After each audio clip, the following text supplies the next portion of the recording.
Hello friends, বাবাইয়ের বার্থডের mini ব্লগটা তো আগেই দিয়ে দিয়েছি। আর এই মিনি ব্লগটা তো শুধুমাত্র কেক কাটিং নিয়ে।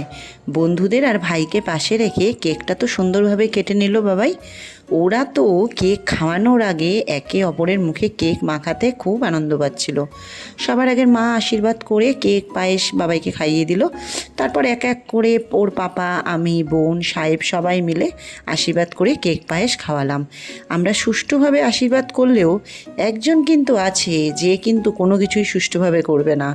এই যে সেই ব্যক্তি, যেই ব্যক্তি সম্পর্কে আমার বাবাইয়ের মিমো হয়, তার আশীর্বাদের স্টাইল ডিফারেন্ট। চুলের মুঠি চেপে প্রণাম নিয়ে আশীর্বাদ করবে, আর তারপর কেক খাওয়ানো, পায়েস খাওয়ানো, এমনকি পিকচার তোলা স্টাইলও কিন্তু আলাদা। সবাই চামচ করে একটু একটু করে কেক খাওয়াচ্ছিল বলে আমার বাবাইয়ের কিন্তু মন ভরেনি, তাই ও নিজের কেক নিজে নিয়েই খাওয়া শুরু করলো।